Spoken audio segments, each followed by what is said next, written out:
What's going on, guys? Shane McNary here in the puppy series. Let's teach you basic on-leash obedience, and we're going to go over all the basic commands. So I'm going to explain the basic commands. The basic commands are sit, stay, down, the recall, which can be trained in any word, either the word come or here. It can be in any language, it doesn't matter. And then walking nicely on a leash. So that's what I'm going to show you today. If I missed anything, you'll get it in subsequent videos, or you get it in the dog training program that we have released to give you a trainer certification to teach you how to do this for a living. So we got ourselves here a Velociraptor mixed with a Malinois. Just kidding. He is pure Malinois puppy. He is about 4 months old, and we've been working him for quite a few minutes now. So he's a little more chilled out than he was when we first pulled him out, and he was biting me in the face, he was nipping at me. I mean, he was doing everything that a puppy does because they don't know our dynamic in the human world. They don't know their social constructs of how they need to behave. Everything is taught to this animal from the beginning, and when you are training puppies or raising a puppy, you need to teach this dog all of his behavior. So there's so many things that puppies do that have to be corrected, and your new name for your puppy is going to be the word no. You're going to say the word no so many times that it's pretty much your dog's name. He does that no, he does that no. Almost every decision that this little animal does is going to be the wrong decision, and you're going to need to correct that appropriately and fairly and ethically. And then you're going to need to show the dog what to do, and then give positive reinforcement for teaching the dog what to do. Cool. Let's get straight into this on the luring, right?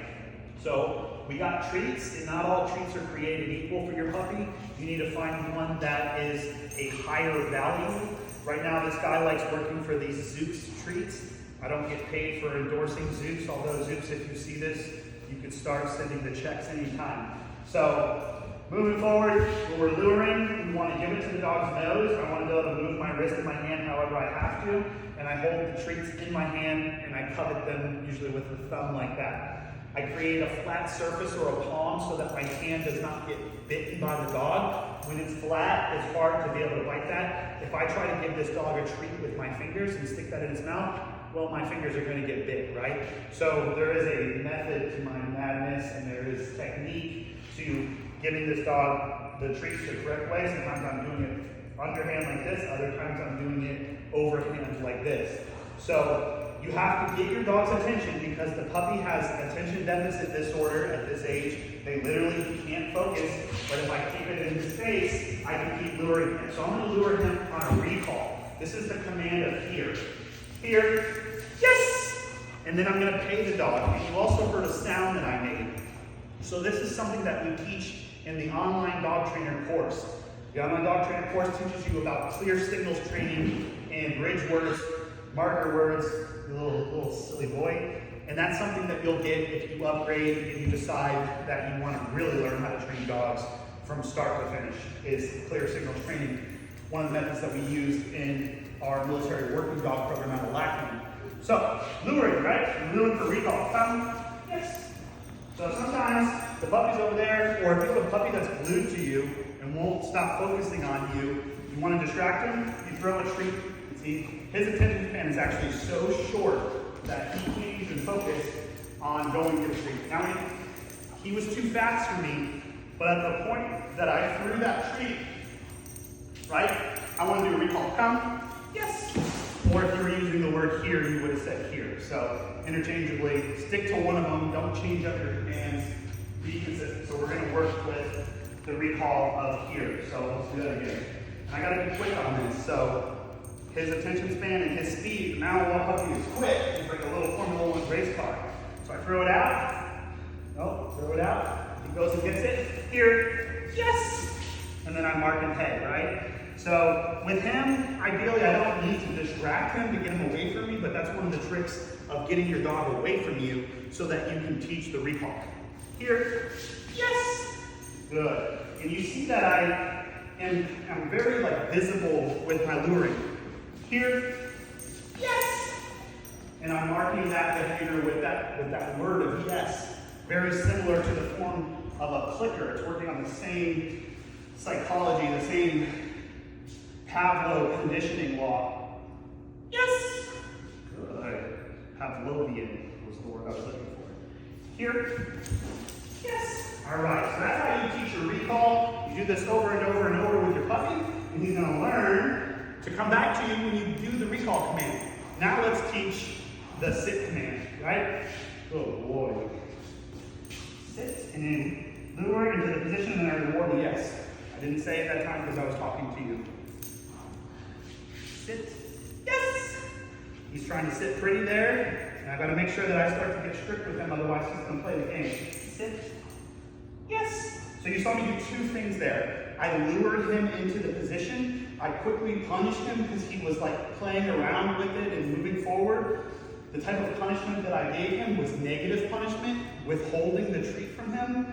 And then when he was in the correct position, I rewarded it. So check this out again. Come, sit. Yes! I said come again. So, you know, you're not going to be perfect as a trainer. Sometimes some people want you to train dogs with the recall of come, you build habits. Other times people want you to stay here. Some people want you to do it in German. But the bottom line is you do need to be consistent, but you know, you could have dual commands taught for the same thing. These dogs are extremely intelligent. They are capable of learning both here and come. It doesn't matter. They'll learn that that means to recall, and both times they hear that sound. Sit. Yes! Good, and you saw how I lured there? Here. Yes! Good. Sit. Yes! And you saw I pulled away, and I came back. Teaching the dog. I'm starting to advance. I'm doing a couple techniques there. Here. Give leash pressure. Punish. Reward. Yes! Kind of fake me out there. You gotta be careful that you don't get faked out by the dogs. They're smart. Very smart. Even at this age, he's super smart. And if there's a way that he can cheat on his test, he's gonna cheat. Here. Yes. We're paying the dog on a continuous reward schedule over and over and over. Sit. Yes. Good. Later on, when he shows that he's really doing these commands well, I'm going to switch to a ratio reward. I can do 2 sits for 1 reward. And that's how you start to progress the dog. And then finally getting into the random. That's more stuff we learn in the dog training course outside of the puppy program. Here. Yes. Cool. So I didn't understand recall and sit. Now we're going to work on the down command, right? So when I'm doing down commands, I want to get his attention, and I want to cover the treat like a box so he can't have it. And then I'm going to lure down and sometimes assist, and then open the box. Yes! When he's in the correct position. Did you see that? I have 1 treat left to show you this down command. So sometimes get him into a sit first, and then into a down. Yes! And reward. The magic box with the treat in it opens up only when the dog is in the perfect position. You have to have the reward be present only when the dog is in the perfect position. Earlier, that dog faked me out, and I wasn't paying attention that well, and he got rewarded for a half sit. If I reward a half sit, then I'm going to start having half sits occur. If he fakes me out on a down and only does the front of his body and I reward that, then I'm only going to get half downs. So it's very important that you only reward the dog when it's in the proper positions. Very important. And they will play you. They will try to do half things and get away with getting the treat. His whole purpose is to get this treat from this big old dumb human at any way possible. If they can fake me out and I give it to him, cool, he earned a free lunch. So make sure that your puppies don't get a free lunch, that you make them work for it.